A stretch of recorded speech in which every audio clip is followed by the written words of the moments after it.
বন্ধুরা, আজ তোমাদের সাথে শেয়ার করে নেব খুবই ফেমাস এবং জনপ্রিয় একটা রেসিপি, যেটা এখন আর দেখাই যায় না বাজারে, যেটা আমাদের ঠাকুমা দিদিমাদের আমলে খুবই ফেমাস ছিল।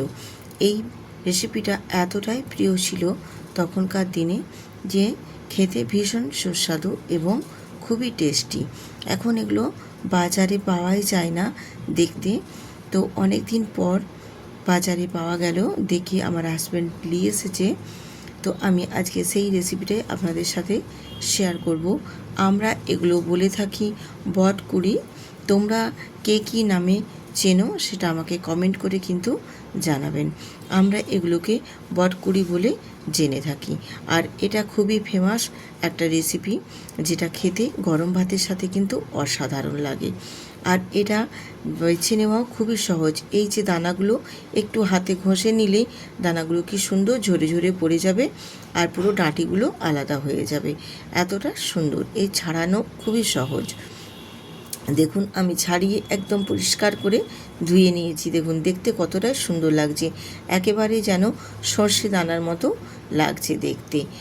এর সাথে আমি আরও কিছু উপকরণ অ্যাড করেছি, যেমন নিয়েছি এখানে সজনে ডাঁটা, বেগুন, কুঁদরি আর আলু।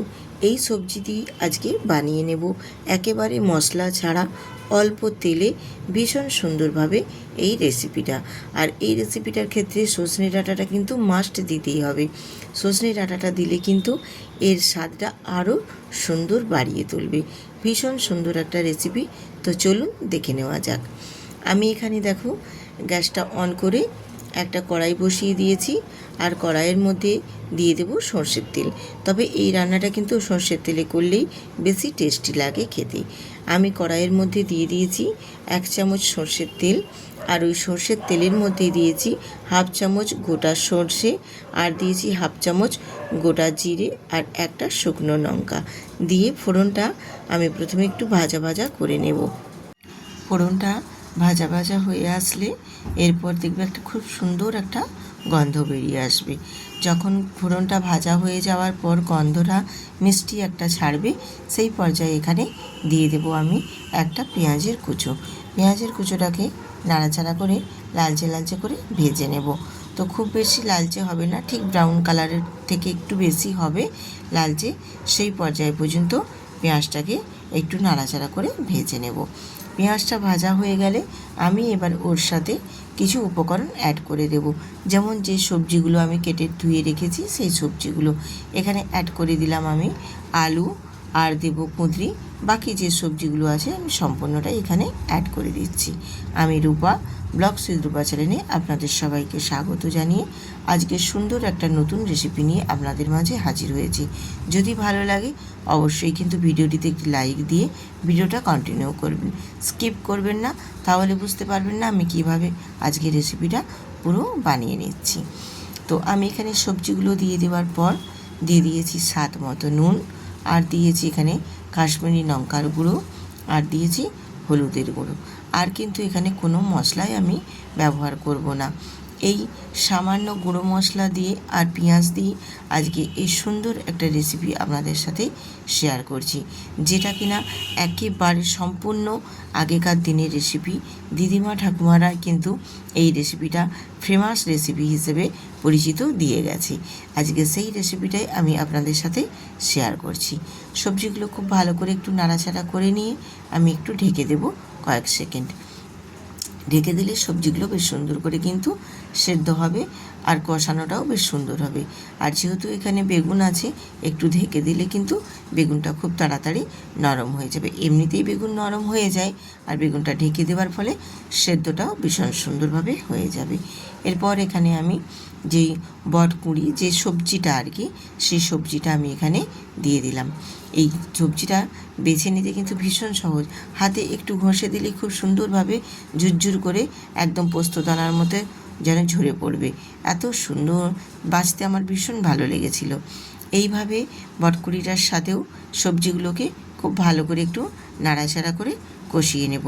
কষিয়ে নেওয়ার পর আমি আবারও একটু ঢাকনা দিয়ে ঢেকে দেব, যাতে করে সবজিগুলো বেশ সুন্দরভাবে একদম কষানো হয়ে যায়।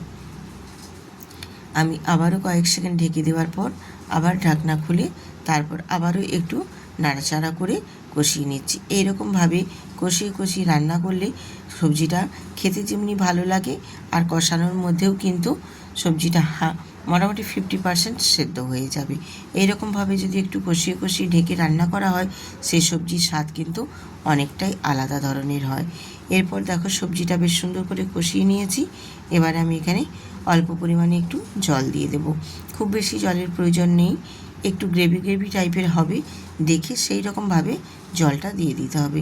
জলটা দিয়ে একটু নাড়াচাড়া করে নিয়ে তারপর আমি আবারও একটু ঢেকে বেশ সুন্দর করে তরকারিটা রান্না করে নেব। ঢেকে দিয়েছিলাম মিনিট 5 মতো।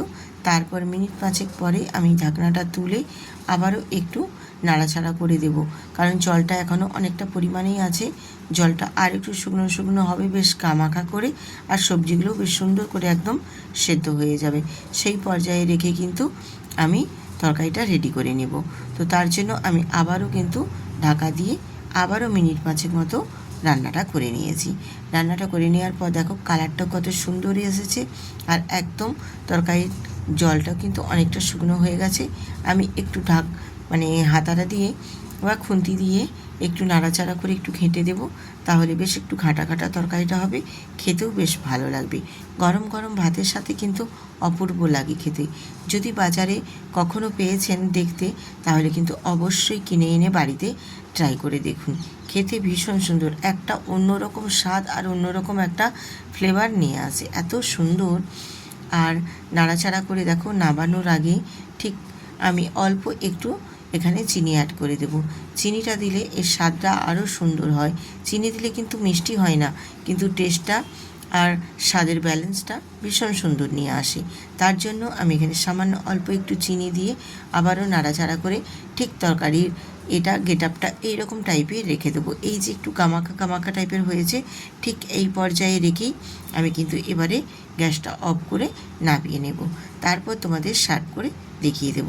যদি ভালো লেগে থাকে অবশ্যই কিন্তু ভিডিওটিতে একটি লাইক দিয়ে সুন্দর করে কমেন্ট করবেন। আর যদি মনে হয় অতি ভালো লেগেছে তাহলে কিন্তু বন্ধুদের সাথে শেয়ার করতে ভুলবেন না।